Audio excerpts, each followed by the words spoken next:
Okay, here we are. What's in Dave's lunchbox? Today we're going to discuss generators, how and why, and what the purpose of having them in your home is. So check it out. Here's what I got today. Peanut butter and jelly, strawberry yogurt, granola bar, cheese, lime seltzer water. And what I always put in here is the 100% mg vitamin C. This is great. I love it. You gotta have the vitamin C. Pour it in there, like so. Open the can. Try not to let it overflow. This turns into a sizzling volcano effect. It's pretty wild. Okay, so generators. Why do we want to have them in our house? Obvious reasons: when the power goes out. But the number one reason I tell people is because everything is so uncertain. We don't know what the future is going to bring us. We don't know what could happen. Look what happened in Hurricane Sandy. There's so many people that would have killed to have a generator in their house. They were going crazy looking for generators. So like I always try to do is give people value. I try to tell people from my personal experience and everything I've seen that happens, so you could be protected in case something ever happens in the future. So coming back to being protected. The reason we want generators, obviously, in case the power goes out. We never know what's going to happen. We could have a brownout. That usually happens in the summer when air conditioners first start turning on all the time. Everybody overloads it. Power can be out for a couple hours, a couple days. You never know when there's a traffic accident. Any given time, power can go out. And of course, if we have a big, crazy hurricane, like Hurricane Sandy, when the power was out for 7 to 10 days, everybody had no power. Then you're going to be wishing you had a generator. There are two different types of generators. There's the portable and the whole house.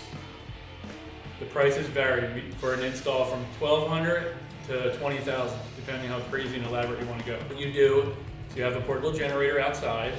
You roll it outside when there's a storm. The only thing that's bad about it is you got to handle gasoline. And we hardwired what's called a transfer switch. It's a little box that goes next to your electrical panel. And once you start this generator up, there's a process. You got to shut your main breaker off and switch over to the transfer switch. And the thing with the portable generators are you can only run essentials. So you could run your refrigerator, basic lighting, and heating. They're not going to be able to hold an air conditioning system in your house. Maybe a small window unit.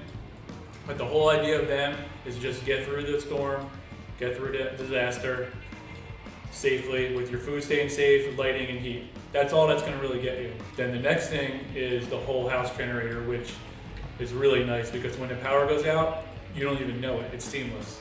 As soon as the power goes out, like that, a relay makes, the generator starts up with a natural gas connected to it, and it switches everything in your house. So your whole entire house is powered. Again, you won't even know the power goes out. And those start around 10 to 20,000, depending on what size you need and how elaborate you want to go. And there's three popular types.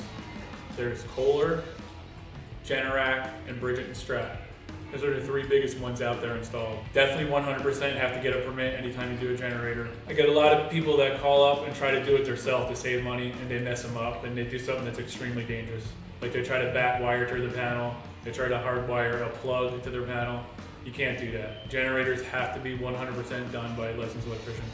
The biggest reason you want to get a permit, obviously the township requires that, insurance does, and you want to protect yourself. If something ever goes wrong, you want to be covered. If you don't have a permit, insurance company, and nobody's going to cover you. Apologize about that, we had a little disruption. What do the portable ones run on? The portable ones run on gas, propane, or natural gas. They have conversion kits. So how much gas is safe to have in your house? That's a really good question. Really, I don't think, you don't want to store any gasoline in your house at all, in your garage or anywhere. It's way too dangerous. So you want to have the special containers, the rated gasoline containers. They're red. Keep them away from your house in a separate storage shed where only you have gas in there or lawnmowers in there. So you're not supposed to store any gasoline in your house. Way too dangerous. If you're in a flood zone in New Jersey, you have to have the generator raised on a platform. So it's above that base flood elevation. And that's a little costly because you have to have special machine, kind of like a crane, lift it up and put it on the platform. Because anything electrical or mechanical has to be above that height. And right now is the time to be proactive, as we're going to get more and closer to that brownout time. Every year there's always a brownout, right when everybody turns their air conditioners on. It's a big, huge surge. It comes from the grid, comes from the substations. It's like all at once. The electric companies actually pay a lot of people to have a little remote switch put in there to shut their electric off during this brownout season. Because everything peaks and the substations overload, so power always goes out. The other good reason for them is you're totally off the grid. You don't have to deal with the electric company. You don't, obviously if you use it, there's no charge for electricity that time other than the fuel source you're using. A good conjunction to go with them is solar or wind. So you actually have three sources. You'll have the grid, the generator, or the solar or wind. So you'll kind of always have power ready available. That's really important. The process for getting a generator, it's not that simple. You have to go through zoning in your township. You have to do a load calculation on your house because it has to be sized right according to the maximum load. And we have to fill out a building permit, a plumbing permit, electrical permit, and a fire permit. And if you really don't want to spend a lot of money, you don't have to. You can still get the protection to essentially keep you protected. So what happens is you get the small portable generator, and we wire to a small portable transfer switch. And you hook your refrigerator. What I always tell everybody to do is you put LED lights in your house, because LED lights use a lot less power. That way you can actually get all the lighting in your house working.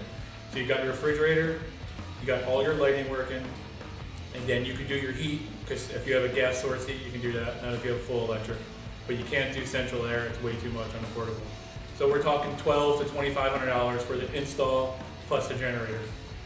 So I would say way under $4,000 to $5,000, you could have a redundancy system. That way it can get you through any kind of power outage. So you don't have to worry about spending $10,000 to $20,000 on the whole system. They require maintenance. It's very important.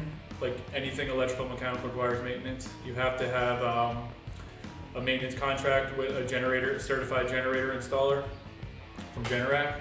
So what the maintenance requires is you have to change the oil, change the air filter, start it up, and check it and make sure it runs.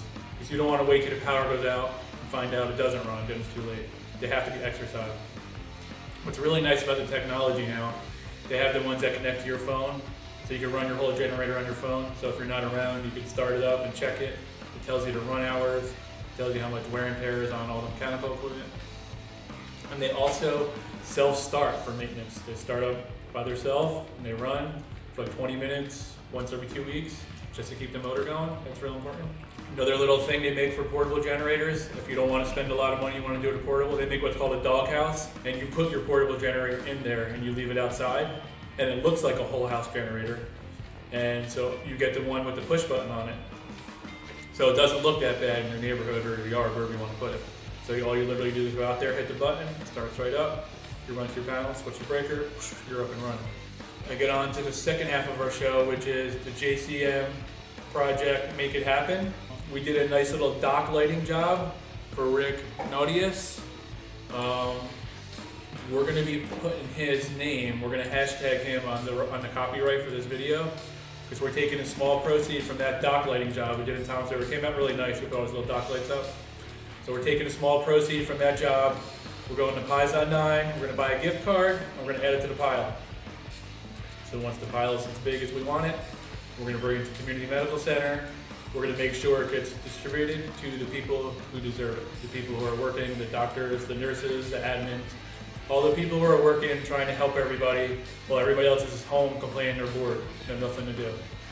So far we have 3 projects we took from that are going to Project Make It Happen Ocean County. And we would love to have anybody else participate. Just contact me. If you don't want to participate, I'm doing it myself. I'm making it happen. It's going to be a lot tougher now for all the contractors, because as of Friday, the governor ordered no more new construction work. I don't believe any more new permits are going to be able to be approved. We are essential service. We will be available in case anything crazy happens. Another thing I wanted to throw out about generators, if somebody's thinking about doing one, they're usually on back order. Sometimes it could take 4 to 6 weeks to get one. So if you're thinking about getting one, I would get the contract in place, get your prices, get it signed right away. If you got one now, you may not be able to have it installed about 4 to 6 weeks. That's typically. Plus now with the coronavirus, I don't even know if the construction departments may not even approve the permits for them for a while. They may not be able to have one for a couple months. If you do it now, maybe by the beginning of the summer.